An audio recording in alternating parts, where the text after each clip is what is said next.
The remorse is what hurts me the most. This is a bit of an outburst, but I needed to get it off my chest. The wedding of my wife, 30 female, and myself 33 male, took place 2 weeks ago. We have been together for 8 years, married for 5, and have 2 children. A little background information will be provided to assist understand some aspects later on. We met because we were both interested in the punk music scene and spent a lot of time together after that. Even if I became bored of going to concerts and shows as the years went by, my wife remains a fan of these events.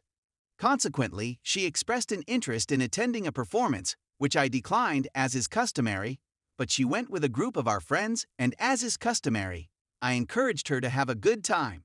Later in the evening, I get a Snapchat from one of my concert companions. This image is of another friend at the bar behaving weirdly, with the words written over it. I'm not sure why they handed it to me, but then the camera pans and zooms in on my wife, who is conversing with a guy who seems to be enjoying each other's company, and I'm confused as to why they gave it to me. Nothing physical, just incredibly intimate conversation that seems to be quite enticing in nature. In an attempt to find out what's going on, I send them an email, but I never get a response. I start texting my wife, but she doesn't answer. I am frustrated. I had complete faith in my wife, and despite the fact that the wording above the video was concerning, I told myself that everything was okay and attempted to sleep. This, however, is not acceptable. I cannot sleep, and when I do manage to go to sleep, I awaken with a tense stomach, checking my phone for messages, which there are none. I wake up to the sound of the door opening and mild whimpering at 4 a.m. right now. I'm lying in bed, and my heart is racing. She walks into the room, sits by my side, I'm pretending to be sleeping, and shakes me, indicating that we need to talk about something. She claims to have had an encounter with another person that night.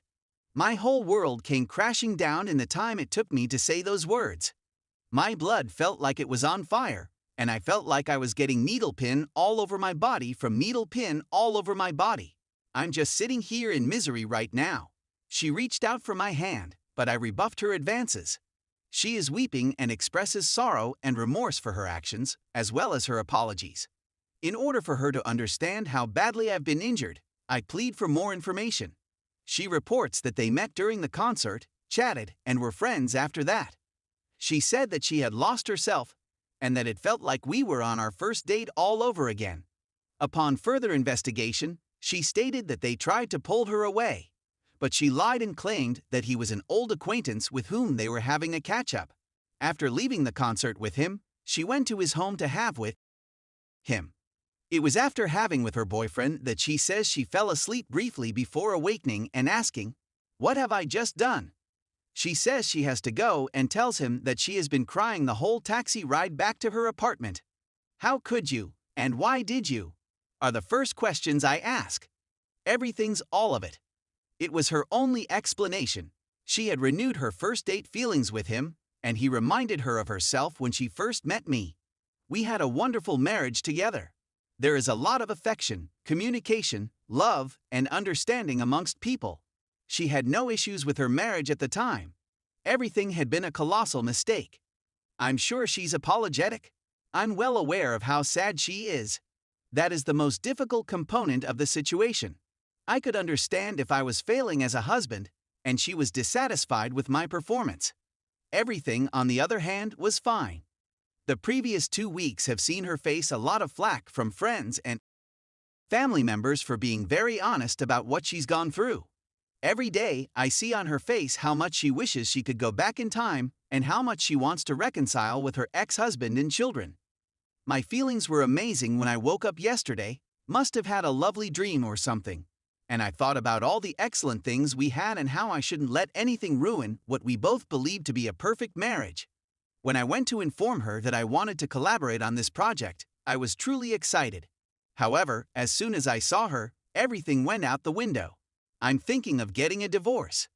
Please accept my apologies for the suffocating amount of text. Instead of crying into a pillow, I wanted to get this out into the open somewhere, anywhere. I condensed the content since it was getting unwieldy in its length. Please feel free to ask any questions you may have. Edit. This is generating a lot more interest than I had anticipated it would. I'd want to express my gratitude to everyone for their assistance. Everyone who has remarked, "It's only been 2 weeks and I'm already on the verge of divorcing," I completely understand. I'm not planning on consulting with an attorney anytime soon. The only thing I was intending to do was express my present state of mind. We will initially split, but I have made it clear to her that I want to divorce her in the near future. I'm not sure whether the time apart will be useful to me or detrimental. Thinking about our future together, I just do not see myself being able to deal with the baggage and triggers that have accrued, and I feel it would be better for me to start over from the beginning. Update: there is just a brief background explanation. In early March, my wife and I had a one-night affair, which she told me about the night before D-Day. I was shocked. I'm almost certain that I'm going to be divorced. I had hoped to complete this task sooner, but I got a little carried away when focusing on my own appearance. She moved out around 2 weeks after my last post was published early April, and it really feels as though a curse has been lifted off my shoulders. That month of having her here, seeing her every day, and constantly being reminded of what she had done had a devastating effect on me. I was depressed and prone to abrupt mood swings. I'd get a sudden burst of wrath and lose control. After she's gone, I don't dread going back home or getting out of bed in the morning anymore. I'm going out and doing some work around the house, and I'm feeling good about it. It's been a pleasant experience. In the meanwhile, she has moved in with her mother, who is probably the only person who would accept her, until she can find a place of her own, or until I take her back, neither of which is likely. Throughout this process, my friends have been really helpful and supportive of me. There are just a few of individuals who are still willing to speak with her, even if they disagree with what she has done. I happened to run into one of these friends, who also happens to be her coworker, and she told me that she is not doing well at the moment. Depressed, not functioning well at work, and so on are all possibilities. I can't deny that hearing that made me grin, despite the fact that I don't wish her any special misery. I did inquire as to whether she had provided her with any rationale for doing so. I got a message that was very similar to mine, with the addition that she was feeling selfish and wanted to be alone for a night, which she now regrets. This prompts me to seek professional help. Having previously said that when she left the house, I started to emerge from my depression, and that I had a wonderful support network in the form of my friends, I decided not to seek counseling at this time. She expressed an interest in attending couples counseling, but I denied and recommended her to figure things out on her own. Many people have inquired as to why I am so willing to walk away from this marriage. I understand that some people are able to move on from a situation like this, but I am not one of them.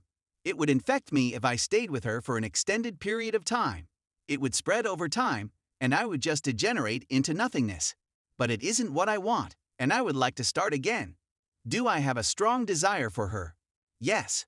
But I missed my wife before she cheated on me. The person she has become is completely different from the one I married. This may have been a bit rambling, but I was merely attempting to get across the most of the main points without going on for too long a time. On the whole, I'm doing well, and I'm working hard to find a way to be happy again. I've made the decision to cope with my partner's infidelity on my own.